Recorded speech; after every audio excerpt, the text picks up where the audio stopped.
Hey viewers and friends, Andrew back again, and welcome to another DVD and Blu-ray update. Most of them are DVDs, only got one Blu-ray this time.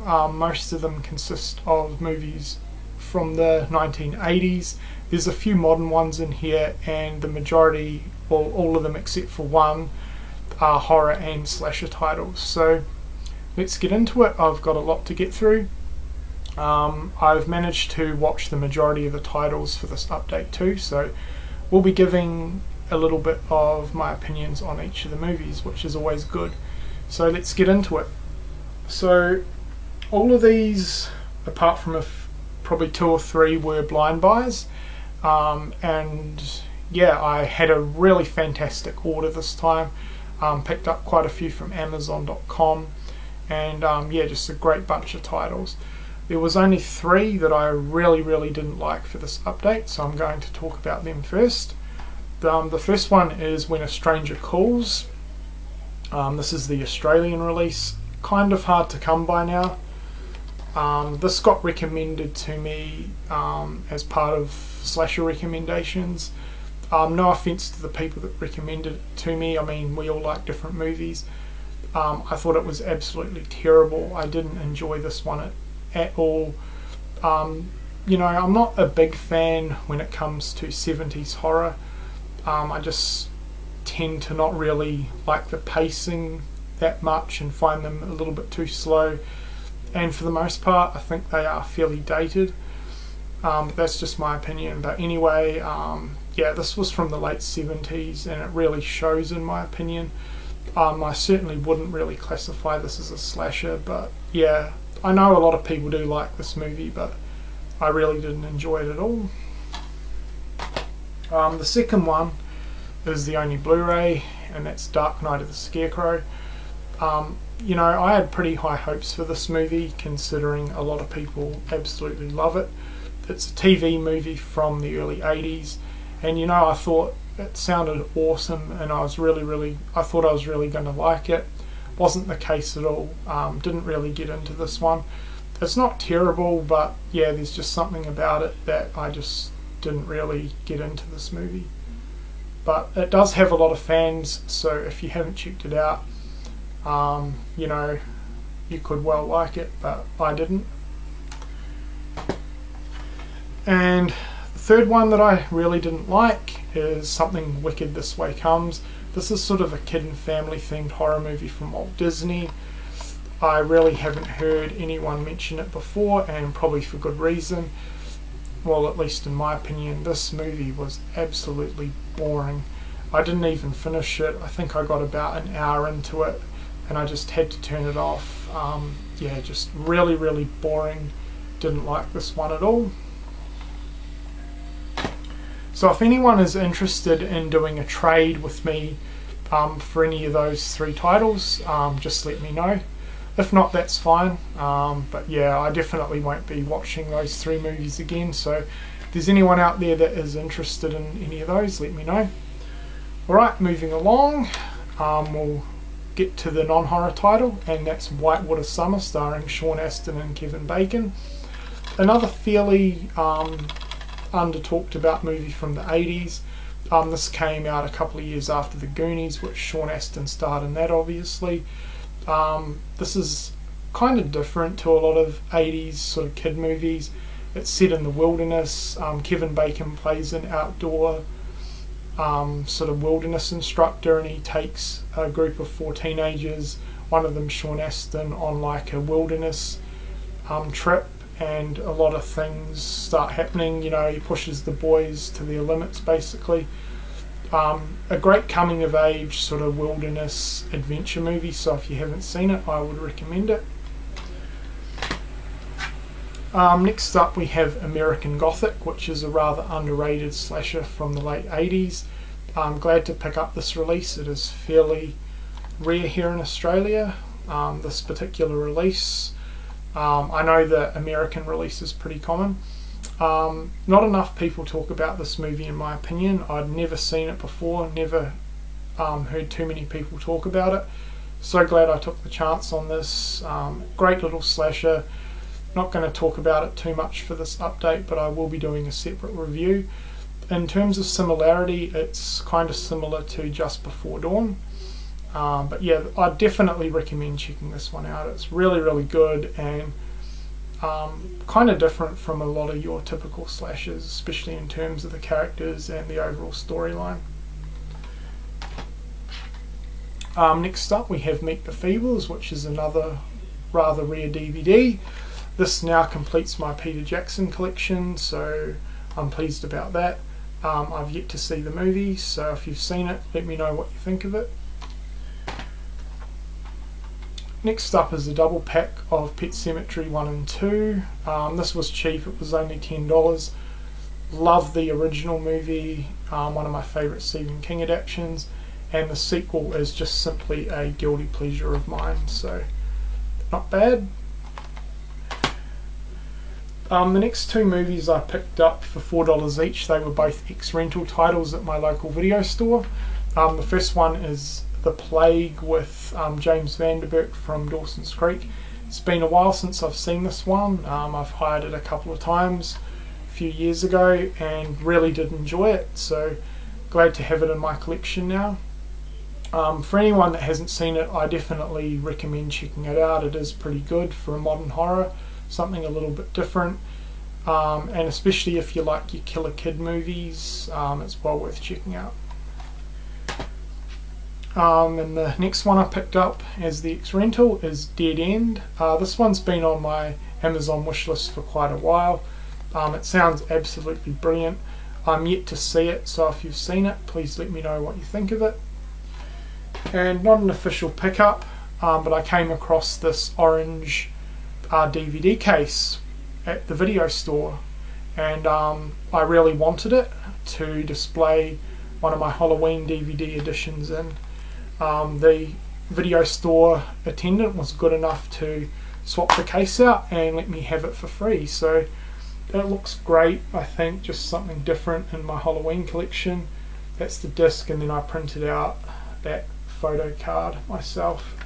But I absolutely love the orange case. I think it looks awesome, and yeah, if you've never seen this movie before, you need to. Absolutely amazing. Okay, moving along. Next up we have Cameron's Closet, another sort of kid and family themed horror movie. It stars a young boy called Cameron who has telekinesis powers, and basically a big monster lives in his closet and kills people off throughout the movie. There's a lot more to the storyline than that, but I definitely recommend checking it out if you haven't. It was really, really good. Has some great atmosphere and creepy moments throughout.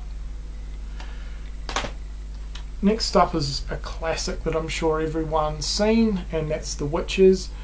It's taken me this long to own a physical copy of the movie. I've seen the movie multiple times, and yeah, it's just an absolute classic from my childhood. If you haven't seen it, I would definitely recommend checking this one out. Next we have one of the Roger Corman cult classics, the Slumber Party Massacre collection. Again, this is another title that has taken me quite a while to pick up, and it's a great little set. It has the 3 Slumber Party movies, comes with a booklet and 2 discs. I only had the chance to watch the first movie, and not as amazing as a lot of people say it is. I still think it was good though. The killer kind of let the movie down a bit for me. You know, I'm a big slasher fan, and part of what I love about the slasher genre is often, or most of the time, the killer is dressed up in a costume and a mask, so you never know what the killer looks like, who the killer is, and often there's a twist ending to do with the killer. And yeah, that's part of what I love about the slasher movie, just the whole mystery. This wasn't the case. You knew the killer, who the killer was right from the start, and the killer wasn't anything amazing in my opinion. Yeah, it was good, but nothing amazing. But you know, it's a slasher, and it's one of those slashers that are essential for a slasher collection regardless, really. Just one of those classics. But yeah, I still thought it was good, but nothing amazing. The next is a film collection of Bloody Murder 1 and 2, Junior and Deadly Species. This was a $5 pickup from Amazon, and I wanted it for Bloody Murder 1 and 2 because you can't get the individual releases anymore. Just fun, corny, cheesy, goofy, guilty pleasure modern slasher movies from the early 2000s. If you're a slasher fan, I think they're well worth checking out, just for a bit of fun and good laughs. I've done separate reviews on these two movies, so check out that review if you haven't. Next up we have Evil Laugh. I've also done a separate review on this. Please check it out if you haven't. This is an absolutely amazing and horribly underrated slasher movie from the 80s. Amazing cover art. Essential for any slasher fans collection. Easily in my top 10 80s slasher list now. Just absolutely amazing. I had so much fun with it, so if you haven't seen it or you don't own it, pick it up. Well worth it. Love it. Next up we have Night of the Demons. This is the original from the 80s. I'd never seen this one prior to picking it up, however I do own and have seen the remake. Pretty much like any remake versus original, the originals are always better for the most part. Definitely the case with this one. This is an absolute 80s classic, one of my favourites now. Great effects, the demons looked amazing. It just had a true awesome 80s vibe to it, so yeah, absolutely loved it. Pretty creepy as well, and so much better than the remake, so if you haven't checked this one out, do so. The next one's a local pickup, and that's Wes Craven's Deadly Blessing. This has had a rather obscure release because, as far as I know, this has only been officially released in Australia, which is the umbrella release I've got here, and the UK, which has a rather nice Arrow release. Definitely one of Wes Craven's most underrated movies, and that probably has a lot to do with the limited release. I have no idea why this doesn't have a US Region 1 release, but if you get the chance to track down a copy of this movie, I can't recommend it enough. It's very, very different from any other horror movie out there pretty much. It has a lot of different elements. There's a religious undertone that runs through the whole movie, a little bit similar to Children of the Corn kind of, but you know, they're not kids or anything, but just the whole sort of religious aspect and how that was done.